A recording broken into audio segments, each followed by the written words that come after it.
BJP प्रदेश अध्यक्ष और नेता प्रतिपक्ष बाबूलाल मरांडी ने एक बार फिर से सरकार पर सवाल उठाया है। उन्होंने कहा कि जिस तरह से कोयलांचल के क्षेत्र में खासकर धनबाद की बात उन्होंने कही है कि जिस तरह से धनबाद इलाके में अवैध कोयला का उत्खनन हो रहा और ये सारा परमिशन हाउस से लिया जाता है। बाबूलाल मरांडी ने कहा कि सरकार ने एक बार फिर से ये साबित कर दिया कि किस तरह से कोयला के खेल में शामिल है और कोयला का खेल चरम सीमा पर चल रही है। बाबूलाल मरांडी ने यही नहीं रुके, उन्होंने सरकार को चेतावनी देते हुए कहा कि अगर इस मामले को सरकार नहीं रोकती है तो बीजेपी सड़क पर उतर के आंदोलन भी करेगी।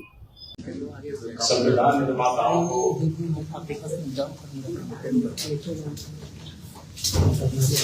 मेरी बहुत बहुत बधाई है और हम सबको के भीतर नहीं रहे श्रद्धा भारत का इतिहास इन सब लोगों ने जितना मेहनत देख रहे हैं और उन सबको उम्मीद थी कि भाई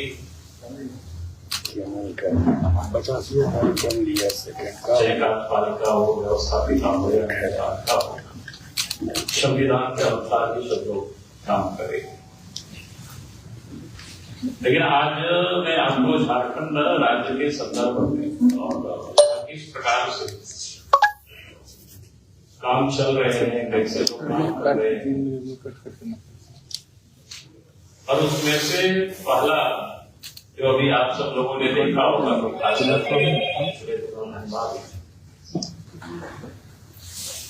कोयला कारोबारियों के घरों पर ईडी ने काफी छापा मारी। तो स्वाभाविक है कि आप सबको ध्यान में है कि वो धनबाद कोयला के नाम से या कोयला नगरी के नाम से वो प्रसिद्ध।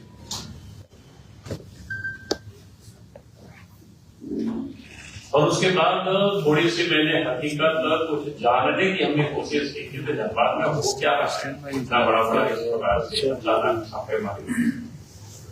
सुनते तो हम सब लोग जरूर थे और धनबाद में कोई पहली घटना नहीं हुई है, वहां कोयला की जो लूट वो पहले से ही जाती, लेकिन थोड़ा सा उसमें से अवैध व्यापार वहां शुरू से ही जोरों कर रहा है। हम सबको पता ही है कि एक दफा धनबाद में भी मैंने इस बात को बोला है और आप सब लोगों ने भी उसको लिखते रहे, तो ऐसा नहीं है कि मैं कोई नई बात बोल रहा हूं। लेकिन इन दिनों जो पता चला है कि वो थोड़ा सा बड़ा चौंकाने वाला है। चौंकाने वाला इसलिए पहले हम सब लोग सुनते थे कोयला का जो अवैध जो कारोबार करता है यानी अवैध कारोबारी होते थे तो उस सब मतलब पैसे क्या कहते हैं पुलिस प्रशासन में कि यहाँ तक लोग पहुंचाते थे, उसका कमीशन करिए या जो भी कहीं भी लेन देन होता था जो अवैध कारोबारी करता था वही पुलिस प्रशासन को या संबंधित जो कोई भी विभाग को वहां लोग पहुंचाते थे।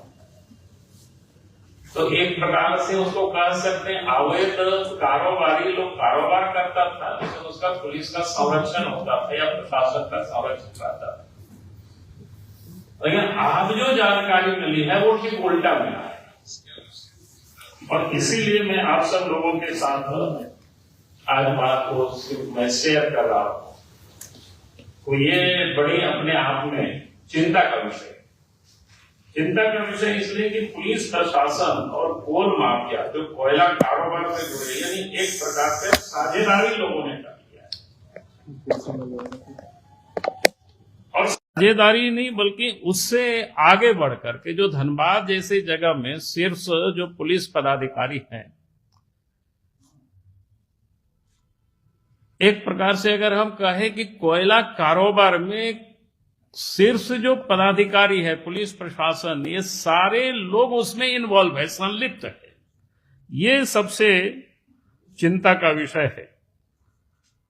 यानी आप कह सकते हैं कि सीधा सीधा इस धंधे को ये लोग संचालित कर रहे हैं। ये बड़ा खतरनाक स्थिति है। बड़े दोनों में अंतर हुआ कि पहले कोयला माफिया को हम लोग सुनते थे, कोयला अवैध कारोबारी को सुनते थे, वो लोग ये करते थे तो पुलिस को पैसा पहुंचाते थे या प्रशासन को। लेकिन अब ये जानकारियां मिल रही है कि भाई पुलिस प्रशासन संरक्षण नहीं बल्कि ये लोग संचालित करवाते थे। ये बड़ा खतरनाक मोड़ पर कह सकते हैं कि राज्य की स्थिति पहुंचा है। और धनबाद में जो कोयला का जो अवैध कारोबार होता है वो आप सबको पता ही है कि 2-3 क्षेत्र प्रमुख है। एक तो निरसा है, झरिया है, बाघमारा है, और इस क्षेत्र के अंदर क्या कहते हैं 20-25 ऐसे थाना ओपी पड़ता है।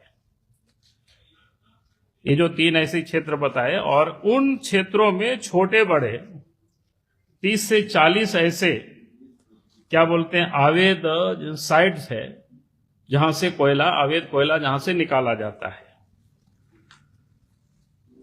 और चर्चा तो यहां तक है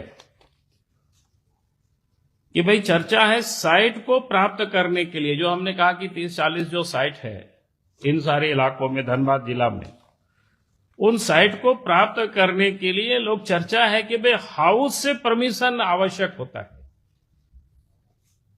अब हाउस आप लोग पूछेंगे भाई कौन सा हाउस, आप सब लोग उसको पता करना। और ये चर्चा है कि भाई हाउस से परमिशन होता है। हाउस से परमिशन, जब हाउस से सीधा एसएसपी को टेलीफोन जाता है और तब फिर वो अप्रूव होता है,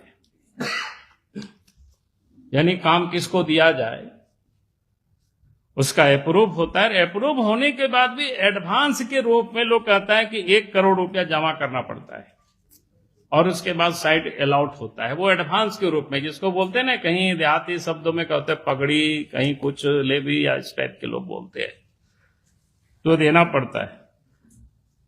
और उसके बाद उनको उस क्षेत्र में लगा दिया जाता है। जो आपको हमने कहा कि 30-40 जो साइट है उसमें से, और उन क्षेत्रों से प्रतिदिन जो सूचना एकत्र करने की हमने कोशिश की तो 150 से 200 ऐसे ट्रक कोयला निकलता है।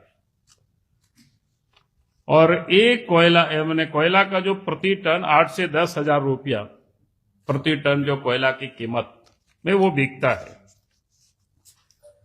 और ये सारे जो व्यवसाय चल रहा है उसका पूरे नियंत्रण, लोग बोलता है हाउस से है उसका नियंत्रण।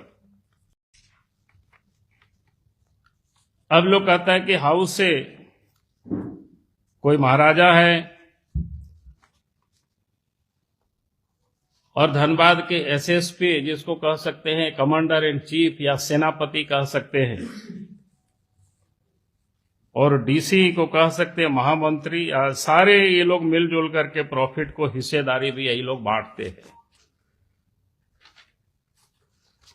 और इस धंधा में थाना प्रभारी, इंस्पेक्टर, डीएसपी, सिटी एसपी, ग्रामीण एसपी, एसडीओ, खनन अधिकारी, अंचल अधिकारी, सबका हिस्सा बिल्कुल तय रहता है। और इस धंधे में एक तो बाघमारा में डीएसपी है पुरुषोत्तम सिंह, पूर्व में राज्य के मुख्यमंत्री के वो सुरक्षा में भी रह चुके हैं।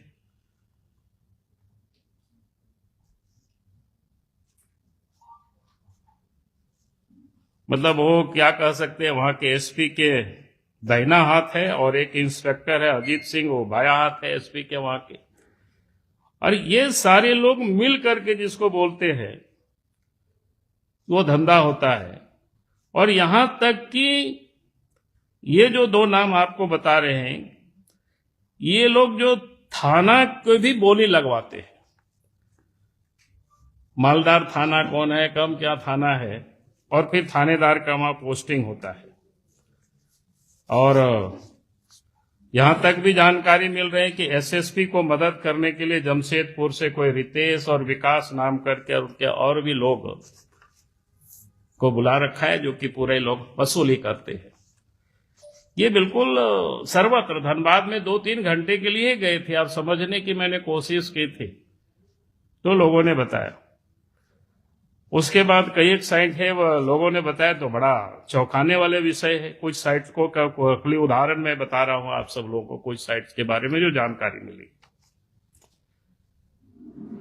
एक जो प्रमुख कोल ब्लॉक क्या बोलते हैं कोल साइट्स है, जैसा भावरा का है, तो उस साइड में कोई अरविंद है और कर्ण करके है, ये दोनों एसएसपी के लोग हैं। फिर क्या बोलते हैं कुजामा है, आकाश है, मनीष है, ये भी क्या बोलते हैं एसएसपी के लोग हैं। फिर पंचायत साइट है, वहां एक अंजनी करके है, कोई काम देखता है, वो पंकज मिश्रा जो साहेबगंज के है उसके आदमी है। फिर निरसा में कोई संजय सिंह है, काम देखता है, 2 नंबर का, कोई एसएसपी के आदमी है। गोपाली चाक साइड से और बै सबारा है करके कैलाश पांडे है, वो भी कोई एसएसपी का आदमी। फिर बरोरा, तितुलमारी, जमोनिया, राम कनाली, इन 3 साइड को बाघमारा के जो डीएसपी जिसकी हमने बताया कि आपको पुरुषोत्तम सिंह खुद चलवाते हैं। इसके अलावा जीनागोड़ा, बरारी, अलगडीहा, लोधना, कोई गणेश यादव है, उनका बेटा कोई बेटू है, वो काम उस क्षेत्र में देखते हैं। और उसी प्रकार के सुदामडी तरफ में कोई शेखर करके है, फिर गुलाम क्रेसर है। ये सारे लोग मिल करके, और भी लोग होंगे जितना जो जानकारी मिले थी। तो इस प्रकार से पूरे कोल ब्लॉक उस क्षेत्र में मैंने लूटने में और भी लोग लगे होंगे। लेकिन आश्चर्य ये विषय है कि भाई पहले हम लोग सुनते थे कोई माफिया कोयला चोरी करता है और पुलिस को कमीशन देता है, थानेदार को कमीशन देता है। यहां तो सुनते हैं कि यही लोग सारे काम करवा रहे हैं, यही लोग बांट रहे हैं, कौन साइड में कौन काम करेगा ये। तो इस प्रकार से ये जो कोयला लूट हो रही है, और इसलिए मैं कहूंगा कि जो जानकारियां मिली है, अगर वास्तव में सरकार कहीं भी इसमें इन्वॉल्व नहीं है तो इस पर तुरंत जांच होनी चाहिए और ऐसे लोगों पर कार्रवाई होनी चाहिए। और नहीं तो यही माना जाएगा कि भाई सरकार के संरक्षण में और हाउस के संरक्षण में ये सारे काम धंधे चल रहे हैं। तो मुझे लगा कि क्योंकि विषय कोई सामान्य नहीं है, बहुत बड़ी घटना है, क्योंकि जिस प्रकार से अगर क्या बोलते हैं कि रखवाला ही अगर लूटने में लग जाए, रखवाला ही अगर सब कुछ लुटावे, तो फिर वो जो कोई शेर या कविता वो तो मैं जानता नहीं हूं वो सब, तो फिर बचाना राज्य को मुश्किल होगी। तो आज ये स्थिति है। तो धनबाद क्षेत्र की जो थोड़े सा मेरे पास जानकारी थी, तो मुझे लगा कि मैं निश्चित रूप से आप सबके माध्यम से राज्य की जनता के सामने हम लाने की कोशिश करेंगे और सरकार को भी संज्ञान में हम देना चाहेंगे, ताकि सरकार इन सारी चीजों को देखे। अगर हमारी बातें बिल्कुल गलत है तो फिर कोई कोयला की वहां जो धंधे चल रहा है वो बंद होनी चाहिए। अगर वो बदसूरत उसी प्रकार से चलेगी तो हम यही मानेंगे कि भाई राज्य सरकार के मुख्यमंत्री के संरक्षण में सारे धंधा ये चल रहा है। बहुत बहुत धन्यवाद।